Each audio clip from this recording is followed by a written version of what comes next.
Amém e amém. Glória a Deus.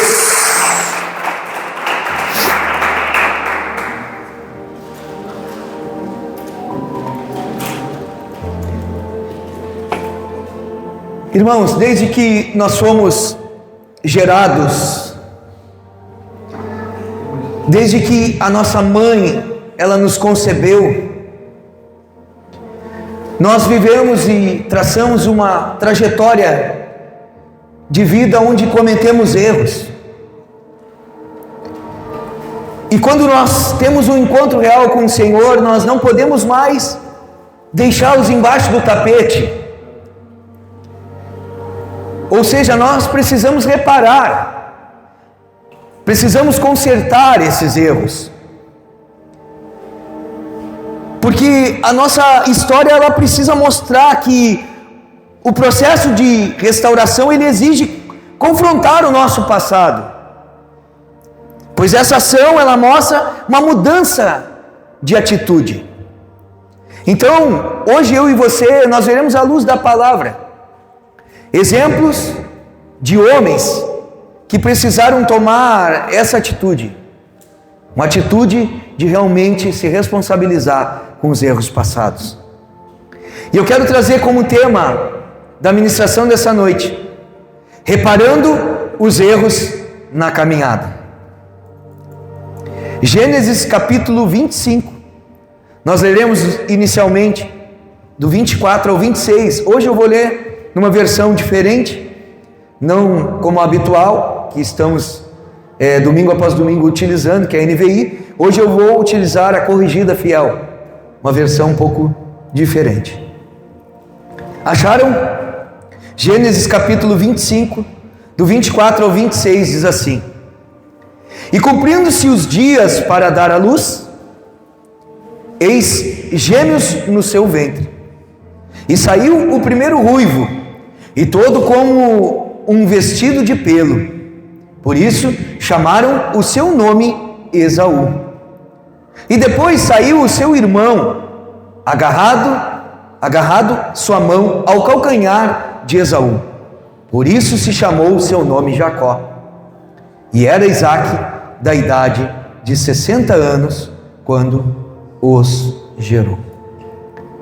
Aqui está relatando o nascimento dos filhos de Isaque e Rebeca. E fala desde o ventre a forma pela qual houve ali o nascimento, como que foi. E aqui mostra que Jacó, que depois, mais adiante nós vamos ver que ele foi chamado de Israel, Jacó desde o seu nascimento ele já tentava tomar o lugar do seu irmão. Uma das definições do seu nome Jacó, é suplantador, ou superar, ultrapassar, esse é o sentido. Então aqui no nome Jacó já carregava uma identidade, demonstrando desde o seu nascimento uma característica muito forte, que viria e que surgiria e que seria visível em sua vida, que era uma característica de competição. Ele era competitivo. Agora vá comigo um pouco mais adiante, no mesmo capítulo, vá no versículos 27 ao 34. Gênesis 25, do 27 ao 34. Aqui já vai falar do crescimento. Dizia assim, a palavra de Deus diz assim: E cresceram os meninos, e Esaú foi homem perito na caça, homem do campo, mas Jacó era homem simples, habitando em tendas. E amava Isaque a Esaú, porque a caça era de seu gosto, mas Rebeca amava a Jacó. Então olha só essa informação até aqui por enquanto. A palavra de Deus, ela deixa muito claro que aqui já existia um erro nessa família patriarcal. O erro não foi somente de Jacó na sua trajetória de vida, nos textos que nós vamos ver nessa noite. Mas também aqui havia um erro, porque a palavra de Deus diz aqui que Isaac amava a Esaú, porque se encaixava com aquilo que ele gostava. Ele gostava da caça, mas Rebeca amava Jacó. Então aqui havia um partidarismo, havia uma preferência pelos filhos. Continua lendo comigo. E Jacó cozera um guisado, e veio Esaú do campo, e estava ele cansado. E disse Esaú a Jacó: deixa-me, peço-te, comer desse guisado vermelho, porque estou cansado. Por isso se chamou Edom. Então disse Jacó: vende-me hoje a tua primogenitura. E disse Esaú: eis que estou a ponto de morrer. Para que me servirá a primogenitura? Então disse Jacó: jura-me hoje. E jurou-lhe e vendeu a sua primogenitura a Jacó. E Jacó deu pão a Esaú e o guisado de lentilhas. E ele comeu e bebeu e levantou-se e saiu. Assim desprezou Esaú a sua primogenitura. Então a Bíblia relata uma sucessão de erros. Só que o nosso Deus, ele vai responsabilizar cada pessoa pelos seus atos. Hoje eu quero usar a figura de Jacó. Agora pense comigo como foi essa cena. A palavra de Deus diz que Esaú, ele era um caçador. E ele chega do campo, ele chega da caça cansado e louco de fome. E quando ele entra lá, está aquele cheirinho daquela lentilha, está aquele prato feito, né? Como alguns irmãos aqui que cozinham muito bem. Eu fico pensando que deve ser como daquela forma, a lentilha da tia Lucy. E aí carregada. E diz que Jacó entra naquele ambiente, Esaú entra naquele ambiente e sente aquele cheiro. E ele chega e pensando ali, queria morrer, tanta fome que ele tinha. E Jacó, astuto, suplantador ou enganador que carregava em seu nome, sabia do valor da primogenitura, que era o quê? O direito do filho mais velho, de receber a bênção do seu pai. E ele pega e faz um jogo, uma troca com ele: eu te dou essa lentilha, se você me der a tua primogenitura. E diz a palavra que Esaú troca isso. Troca aquilo que era importante. E o que era essa primogenitura? Explicando mais a fundo, o primeiro filho recebia o direito legal ao nome da família e uma porção dupla da herança de seu pai. Então era isso. Então nesse momento, quando ele negocia a primogenitura, ele dá a dupla parte da herança para Jacó. Então Jacó conquistava o que desde o nascimento ele queria. Já desde o nascimento ele pegava do pé do irmão, querendo nascer antes, ter esse direito. E aqui Jacó alcança a primogenitura de Esaú. Em uma hora de fraqueza, em uma hora de necessidade, Jacó se apoderou-se da fraqueza física e da necessidade imediata de Esaú para se dar bem. Jacó astuto. Agora, vá comigo em Gênesis capítulo 27, do 18 ao 29 agora.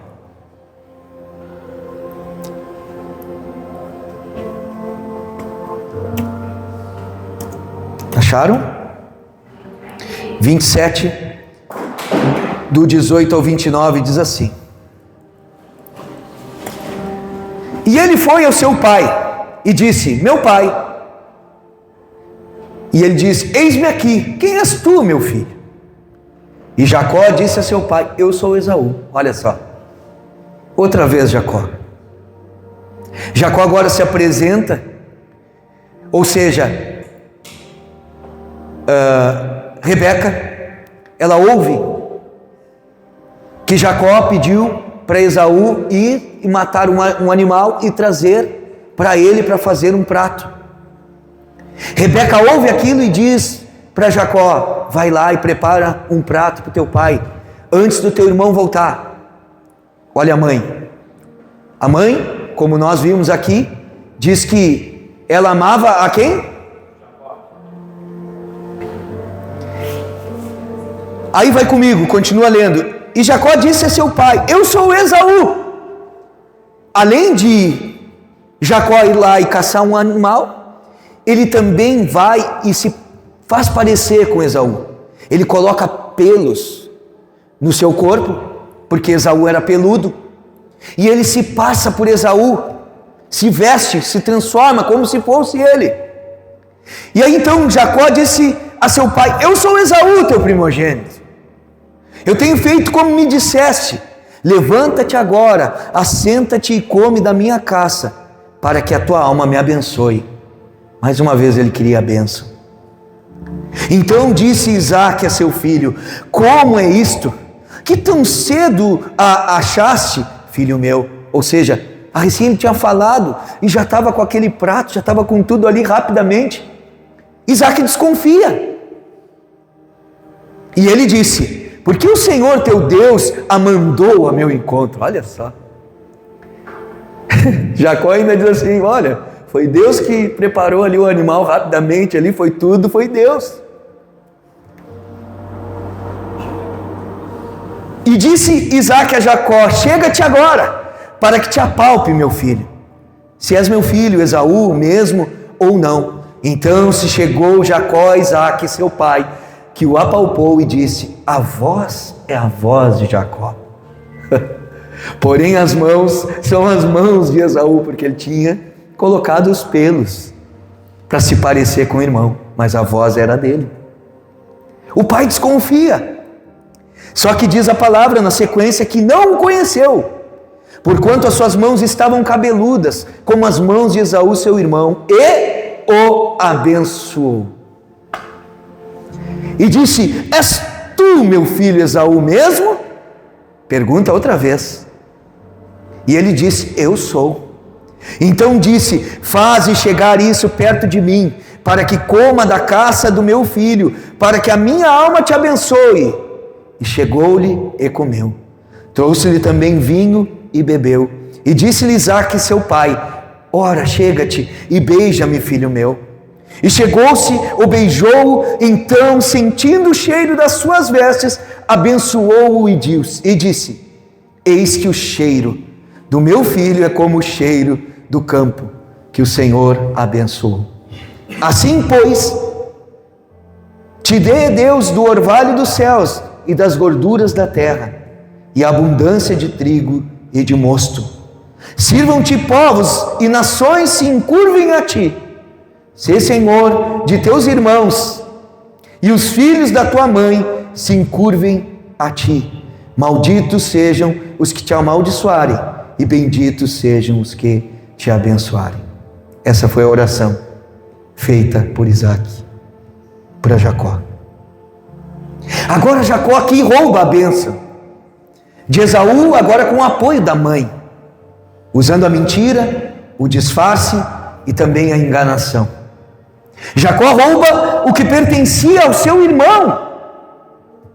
Aqui nós tiramos a primeira grande lição nessa noite. Os erros da caminhada geralmente começam quando tentamos apressar os planos de Deus através de métodos humanos, mentiras e vantagens egoístas. A palavra de Deus já falava, Deus fez com que realmente esse plano fosse uma vontade dele, porque Deus abençoou Jacó. Só que ele não precisava compactuar com essas coisas. Ele não precisava fazer desse jeito, porque Deus iria cumprir na vida dele de igual forma, como cumpriu. Mas ele teve que passar por tantas outras coisas, porque muitas vezes ele escolheu a forma de se dar bem e ter facilidades. Agora, imagine o coração de Esaú aqui. Coloque-se no lugar dele. Como é que deve ter sido a forma que ele se sentiu? eu e você certamente também nós iríamos ficar irados, iríamos ficar muito bravos com o nosso irmão. Então por isso que a ira se estabeleceu em Esaú, e ele faz uma promessa de matar Jacó. Em Gênesis 28, continuando a contar a história, agora Jacó, ele vai e tem um sonho, onde ele enxerga uma escada que tocava os céus, anjos subindo e descendo. Tem vários louvores sobre isso, né? Deus fala com ele lá de cima e promete o quê? Abençoá-lo. Gênesis 28 fala sobre isso. Promete não só abençoá-lo, mas também guardá-lo e não deixá-lo até cumprir o que disse. Aí a palavra de Deus diz que após ele ouvir isso do Senhor, ele acorda. E sabendo que Deus estava naquele lugar, ele levanta ali uma coluna de pedra, que era tradicional deles fazerem para marcar, e coloca o nome de Betel, que significa a casa de Deus. Aí em Gênesis 29, ele chega no poço de Arã, e conhece ali a sua futura esposa, Raquel. Logo ele passa a morar na casa de Labão, que era irmão da sua mãe. Ele começa a trabalhar para Labão e propõe fazer isso por 7 anos, para que ele pudesse ficar e casar com Raquel. Labão vai lá e faz um contrato com ele verbal e diz: trabalha durante 7 anos para mim e eu te dou Raquel em casamento.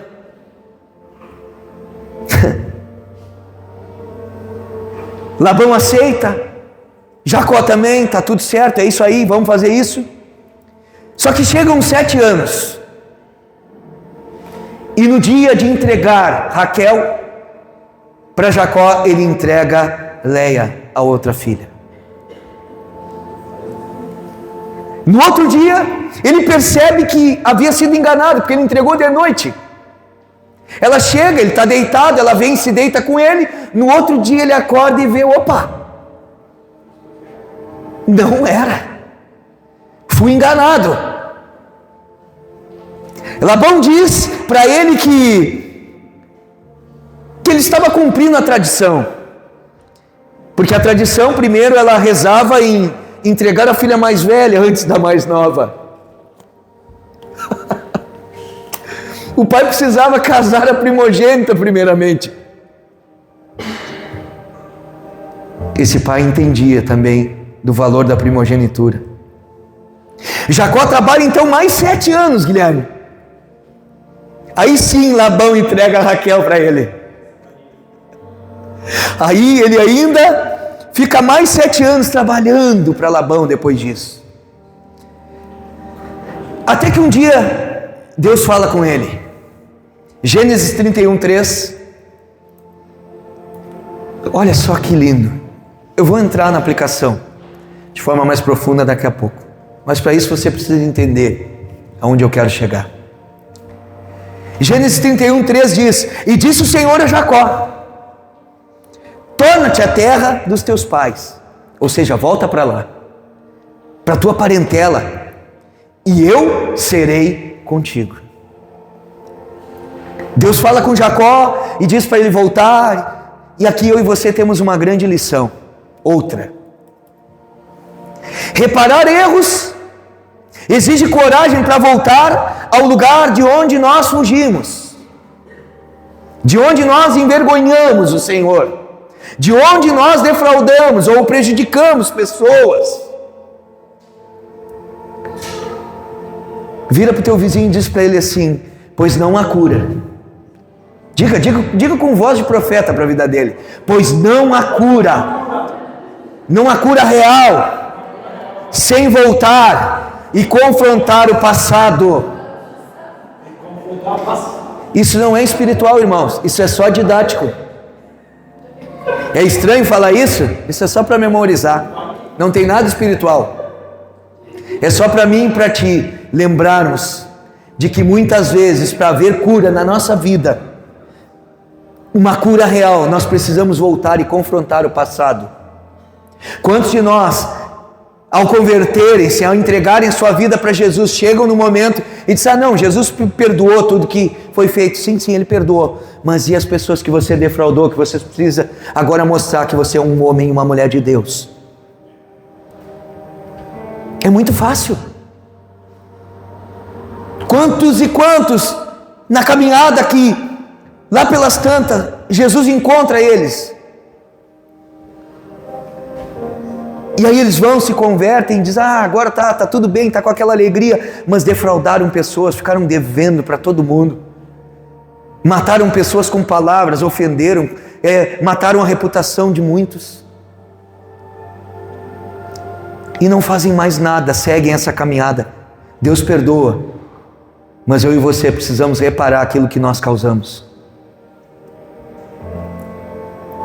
Muitas vezes eu e você, voltando lá, nós vamos testemunhar e mostrar que Jesus Cristo, Ele é real, porque Ele transforma os nossos corações. Então, ao receber a direção do Senhor, ele pega e sai sem avisar. Não avisa nada para Labão. Muito menos se despede dele, só vai. Aí Labão, o que faz? Vem atrás dele e lá pelas tantas ele o alcança. E ali eles fazem um juramento, e dessa vez ele tem um desfecho diferente na relação com outra pessoa. Realmente agora fizeram o que realmente prometeram um para o outro e ficou tudo certo. Porque ele foi enganado por Labão. Até mesmo nos seus rebanhos, Labão levou a vantagem. E é interessante que Deus permite que ele passe pelas mesmas coisas que ele fez. Enganou, Jacó foi enganado. Fica a dica: semeadura e ceifa. Aquilo que o homem semear, aquilo ele colherá. Em Gênesis 32 ele fala que Jacó, no caminho de volta, ele faz o que deveria fazer sempre, todo cristão, eu e você, que muitas vezes andamos e não fizemos, que é orar, que é depender de Deus, que é mostrar que nós precisamos da direção dele. E Jacó, no caminho de volta, ele ora a Deus. E não só isso, porque a oração ela é composta por duas palavras: orar e ação. Eu oro e eu ajo. O que ele faz? Ele ora a Deus, pede para que Deus preparasse o coração de Esaú, para que ele pudesse perdoá-lo, para que ele pudesse aceitá-lo. Só que mesmo assim ele prepara presentes para apaziguar a ira de Esaú. E também nesse capítulo 32, ele entra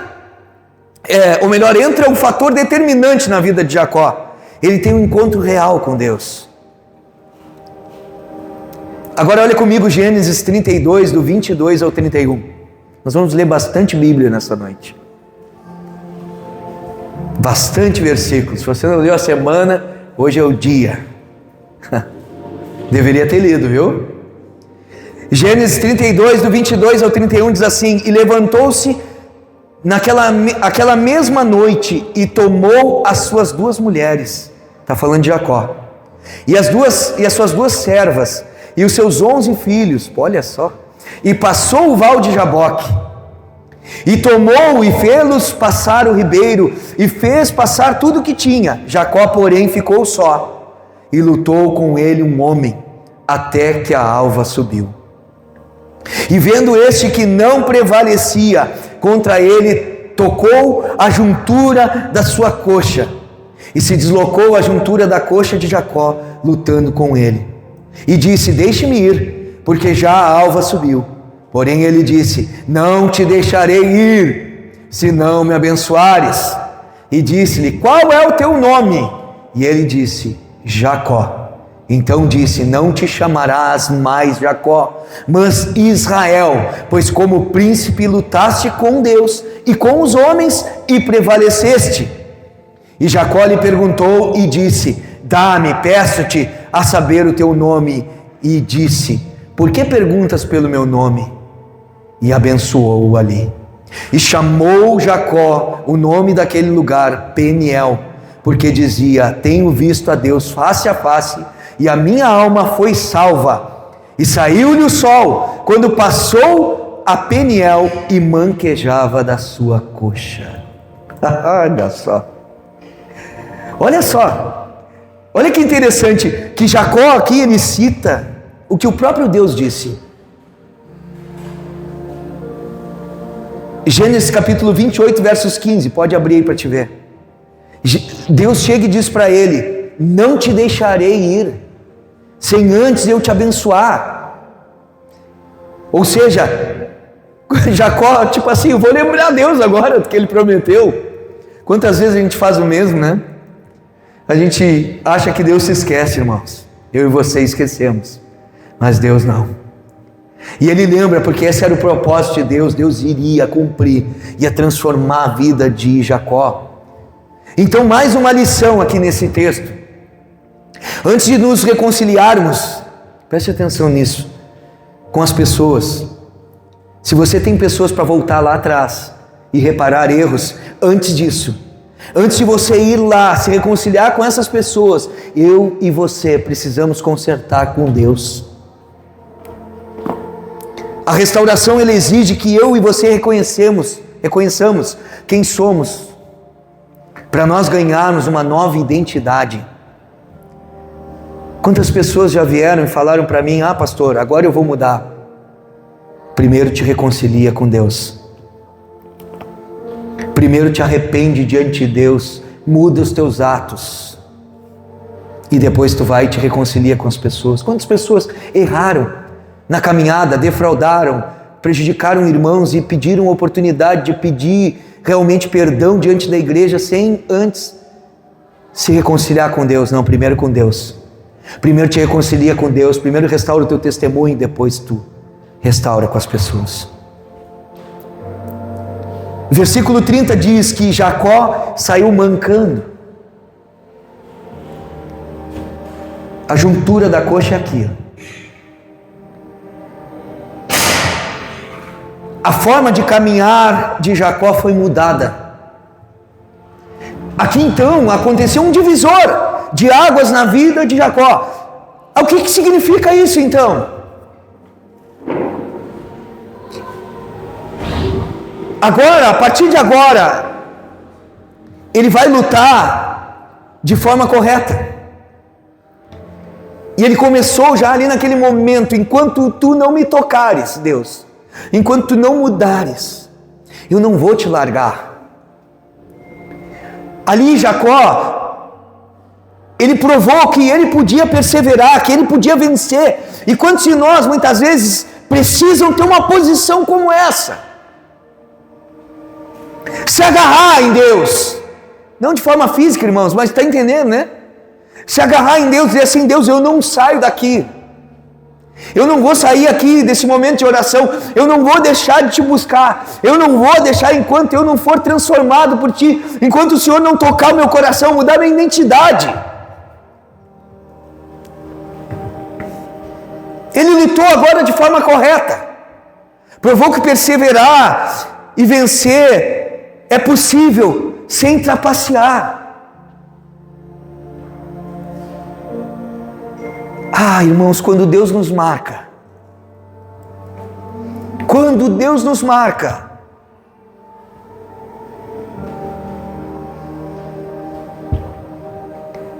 eu e você percebemos que a forma que nós pensávamos era sem misericórdia. Quando Deus me marca, agora eu percebo que a forma que eu avalio, ela precisa ter misericórdia dos outros.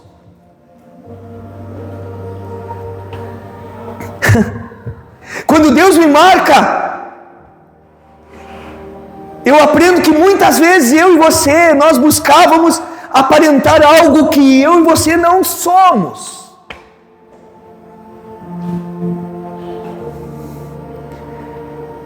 Quando Deus nos marca, nós percebemos que nós buscávamos em coisas que não eram para nós.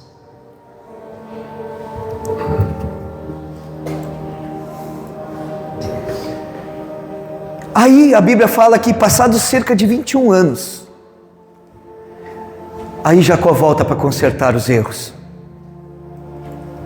Primeiro ele reconcilia com Deus.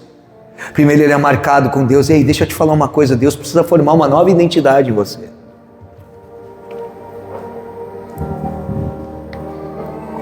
Ele precisa realmente mostrar para você que você precisa ter a identidade de filho. E Ele precisa realmente gerar uma identidade em mim e em você, que nós precisamos depender dEle, que nós precisamos sim nos submeter a Ele, que nós precisamos confiar nele. Perdão. Agora abre comigo em Gênesis 33, do 1 ao 20. Demoraram-se cerca de 21 anos. E Jacó volta para consertar os erros. Agora deixa eu falar uma coisa antes de entrar no texto. Não tente apressar o tempo de você voltar para corrigir os erros. Mas é necessário. Conversão fala realmente de reconhecimento, irmãos. De mudança de direção, de mudança de mente. E não tem como a gente não lembrar de pessoas que passaram por esse processo de conversão. Quem é que lembra aqui de Zaqueu? O que Zaqueu fez? Jesus foi à sua casa, jantou com ele, ele teve um encontro com Jesus. Jesus o encontra para gerar a salvação no seu coração. E quando a salvação realmente acontece no coração de alguém, isso aí gera uma atitude diferente.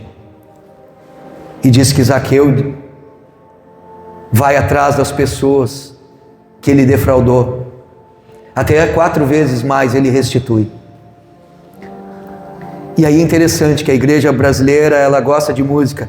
Restitui, eu quero de volta o que é meu. Gosto muito do ministro de louvor que canta, mas esse louvor aí não dá. Restitui, eu quero de volta o que é meu. Tá, não, tu tem que devolver o que é dos outros. Porque o que é teu, se Deus te der, nós vamos eu e tu para o inferno. Porque nós não temos nada bom. Se Ele devolver o que é meu mesmo, não tem nada que tu produza que seja bom, hein? Cuidado. Eu quero de volta. Não quero. Agora, devolva de volta o que não é teu. Restitua. Pessoas que você ofendeu, pessoas que você perseguiu, pessoas que você queimou a reputação, que você envergonhou. E aqui está o pastor de vocês. Que eu tive que uma vez pregando, eu já falei isso, mas preciso falar novamente, que vai bater com isso. Uma vez fui pregar em uma igreja lá no final, lá na Sanga Funda, bem longe daqui. Eu estou pregando. E no final, eu vou ministrar a igreja, eu chamei o pessoal. Era uma palavra semelhante, no sentido assim de arrependimento, de voltar a lugares onde a gente envergonhou o nome do Senhor. Que Deus estava dando uma oportunidade da pessoa realmente naquela noite se arrepender e buscar uma atitude de perdoar pessoas, de pedir perdão para pessoas.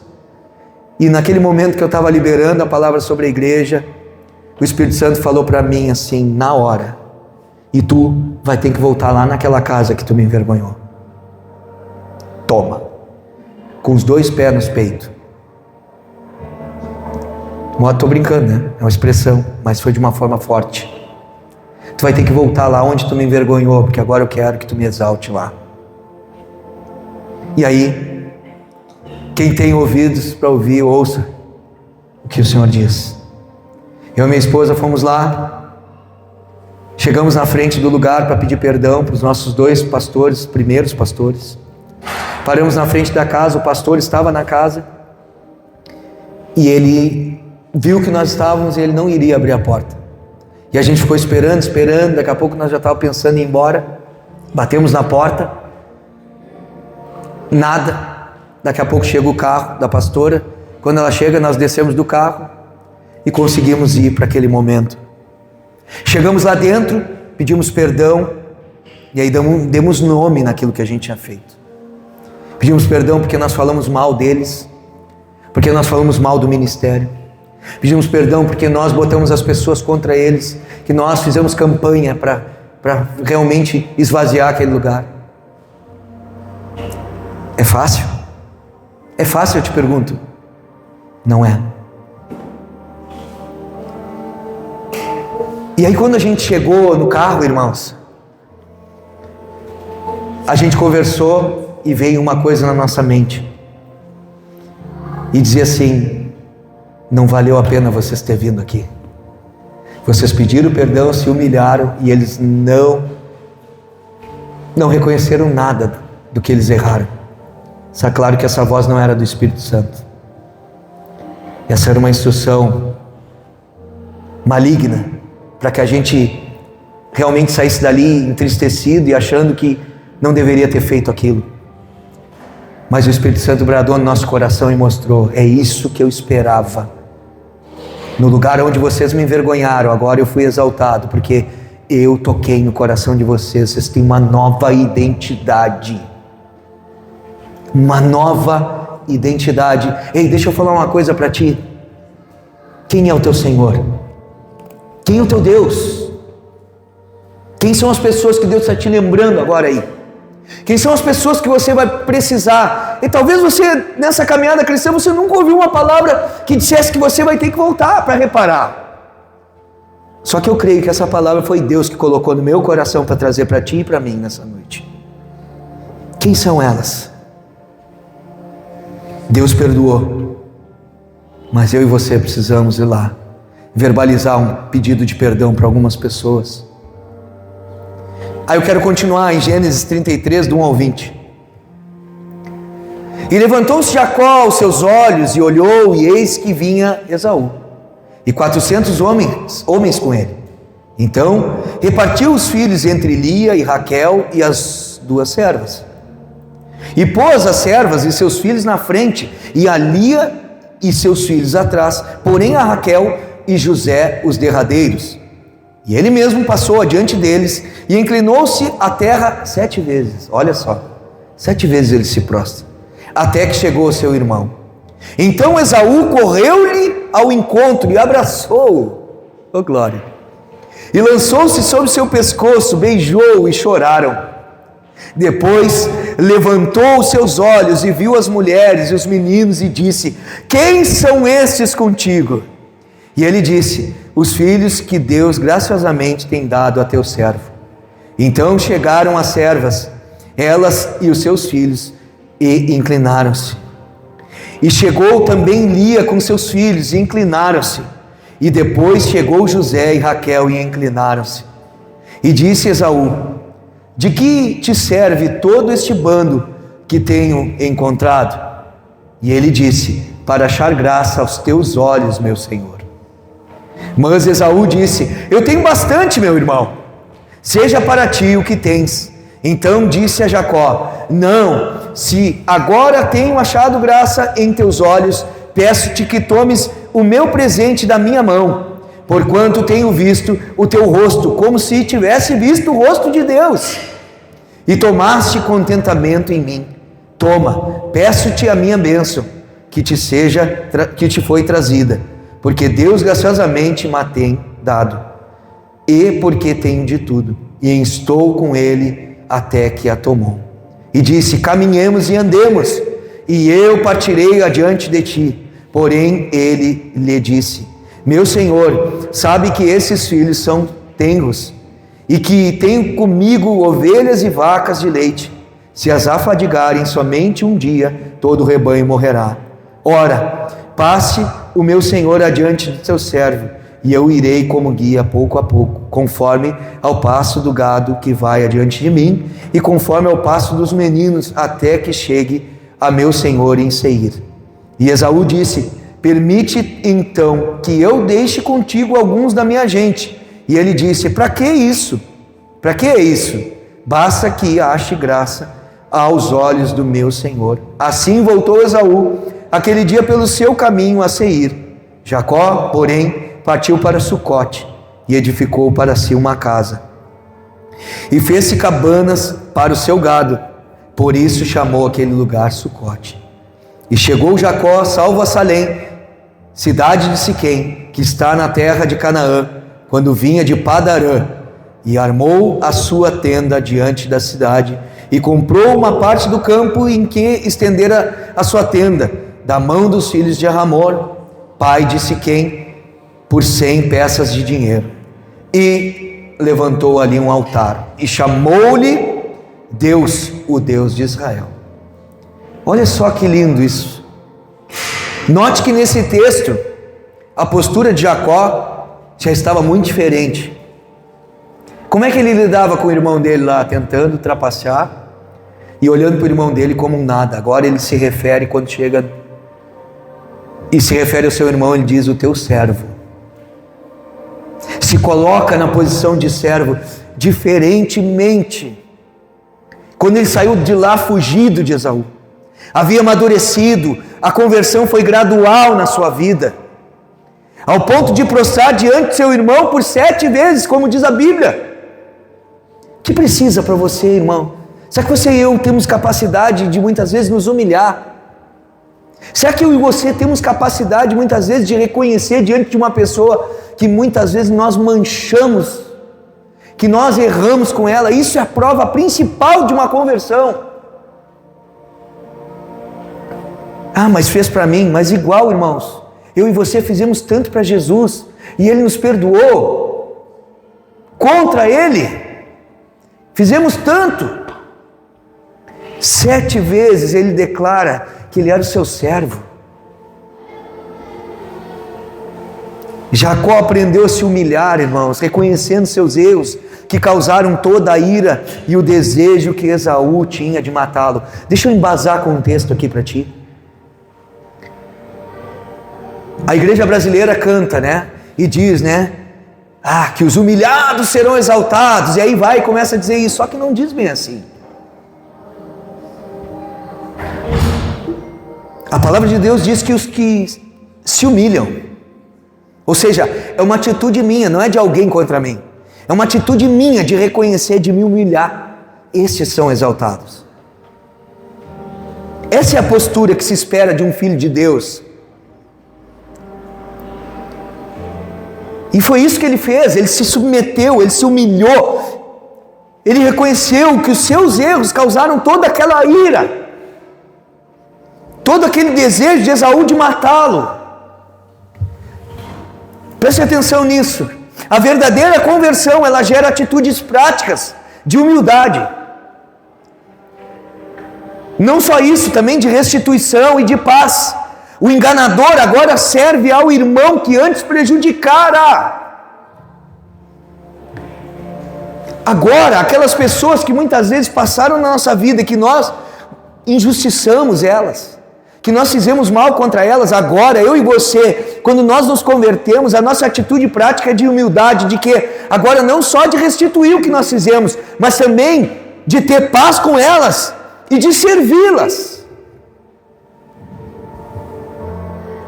Isso é o Evangelho de Cristo, irmãos. Esse é o Evangelho. Agora eu quero finalizar com os Salmos, capítulo 19, do versos 12 ao 14, já vou encerrar. Salmos 19, do 12 ao 14, olha só. Olha o salmista, olha o coração aberto do salmista quando escreve isso. Olha o interesse dele realmente em ser verdadeiro. Olha o que ele diz: quem pode entender os seus erros? Aí ele diz: expurga-me ou expulsa tu dos que me são ocultos. Ou seja, me mostra os ocultos, aquilo que eu fiz, aqueles erros ocultos que muitas vezes nós estamos assim, ó.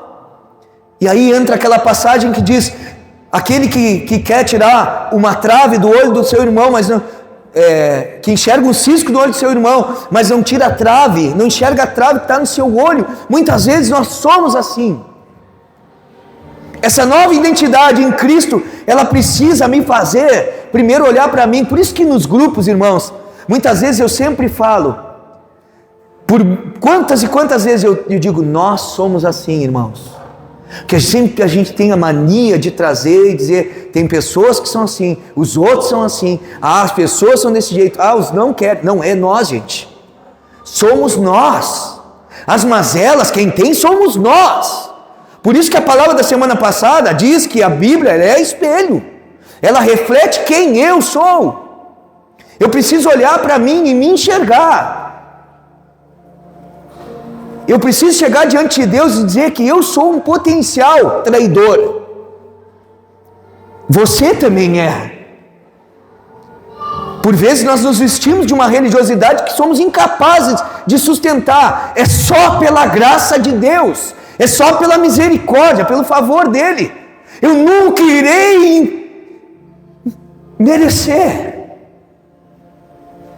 a tua graça.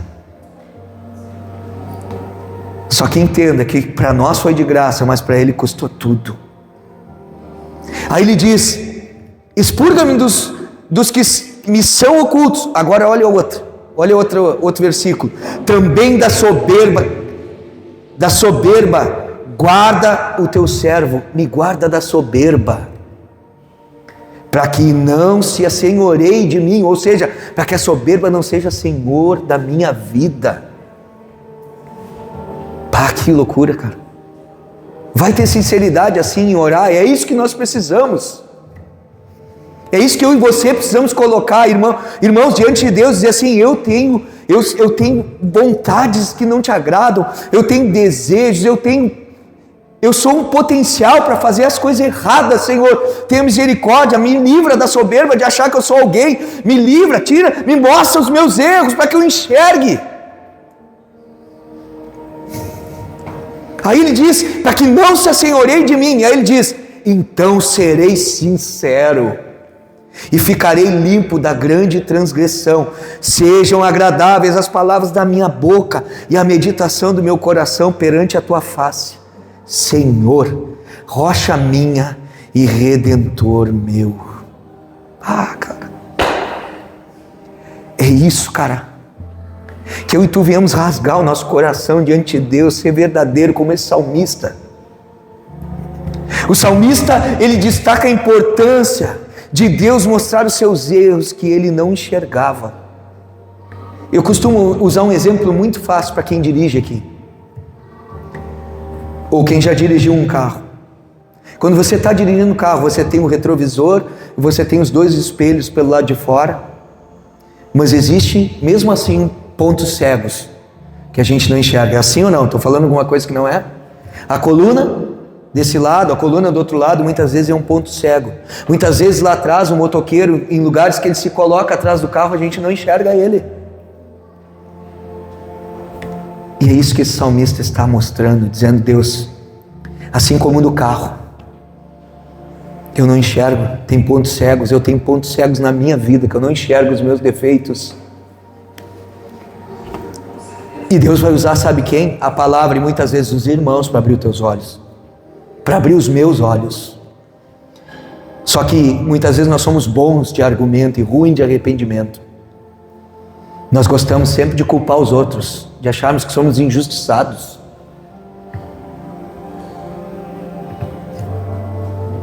O salmista não enxergava, mas é só o salmista, né? Eu e você não.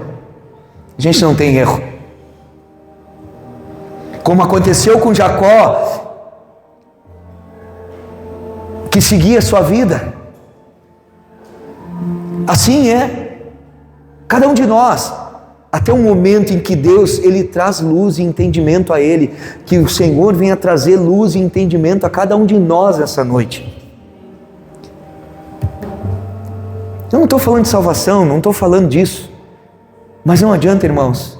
Às vezes a gente vive uma vida tão meia boca, gente. Um cristianismo tão barato, tão raso. A gente não impacta nem a pessoa que anda com nós na nossa casa, nem a nossa esposa, nem ninguém. Se a tua esposa olhar para a tua vida de fé, marido, ela se firma com Jesus ou ela abandona? Se o teu esposo olhar para ti, mulher, Ele se firma ou ele abandona? Aí, você responde. Não sou eu, você responde, você sabe. Se você dependesse realmente do ensino do teu marido na tua casa da Bíblia, como é que você ficava, mulher? Se você precisasse da sua esposa para alimentar o teu coração com palavra, como é que ficaria? Não precisa me responder, mas que isso venha trazer realmente uma posição diferente. Sabe o que nós somos, eu e você? Nós somos preguiçosos, irmãos.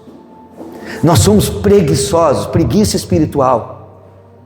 Porque tudo que a gente fala aqui a gente já sabe, a gente já ouviu, a gente cansa de ouvir.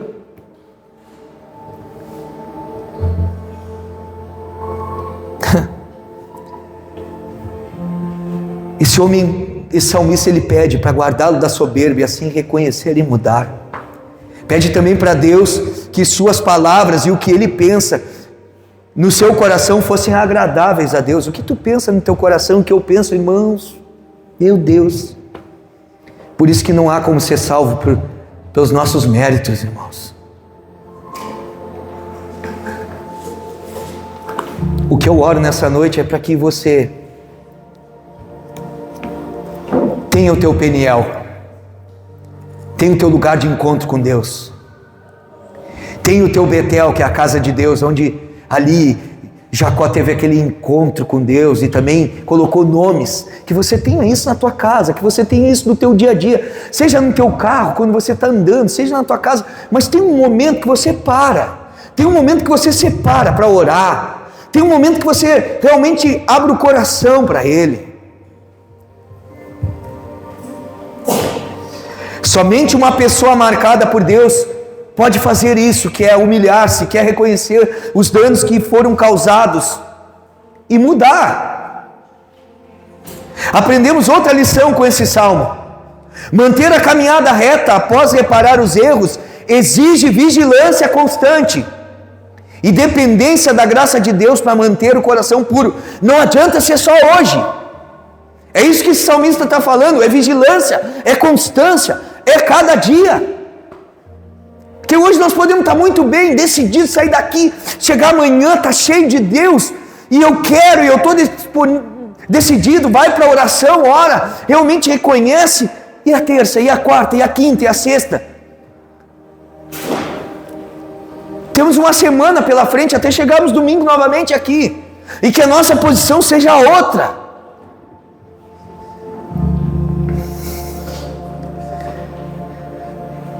Essa palavra ela traz aplicações práticas para a nossa vida. Primeiro, assuma a responsabilidade. Pare de fugir ou culpar as circunstâncias pelos erros cometidos no passado. Pare de culpar. O objetivo de um cristão realmente que entende a palavra é parar de culpar os outros, de achar culpado para tudo. A tua falta de conversão não depende dos outros. A minha falta de conversão não depende dos outros. A minha falta de reconhecimento, de submissão não depende de ninguém. Depende de mim, de você assumirmos a responsabilidade.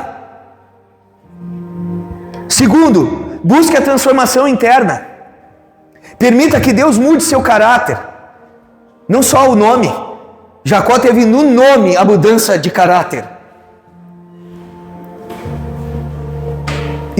Primeiro passe por esse processo antes de tentar resolver problemas, esses problemas externos. Porque às vezes a gente se preocupa com o externo somente, e aqui dentro, irmãos. E aquilo que não está resolvido aqui, que quando resolve, a conversão é de dentro para fora. Tem que ser daqui para fora, irmãos. Por que muitos de nós não sustentam, não conseguem viver uma vida que realmente represente do lado de fora? Porque aqui dentro não está decidido. Porque é de dentro para fora, vem queimar em mim. Aquele louvor já diz isso. É de dentro para fora que ele ministra. E o terceiro ponto que eu quero deixar: abaixe a guarda. Abaixe a guarda. Com o Senhor pode te render. Com o Senhor não adianta querer lutar. Tu acha que realmente Deus fez força com Jacó, irmãos? Ele deixou Jacó até onde ele quis. Depois só deu um toquezinho na coxa dele e diz assim: agora só para te deixar marcado, porque isso aqui não é só uma marca no teu físico. Isso aqui é uma nova forma de caminhar. Aquele que tem um encontro real com Deus, ele é tocado, a sua forma de caminhar, de pensar, de viver é totalmente diferente.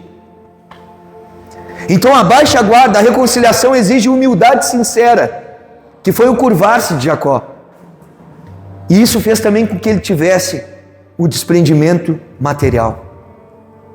Eu quero concluir aqui. A palavra de Deus nos diz que Deus não leva em conta o tempo da ignorância. Mas quando chega a luz, os nossos olhos se abrem. Agora em diante precisamos ser responsáveis com aquilo que fizemos, com aquilo que falamos.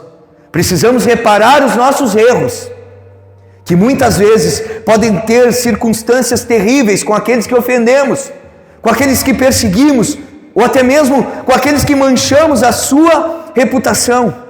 Então que nessa noite, Deus traga a minha mente e a tua, a nossa mente,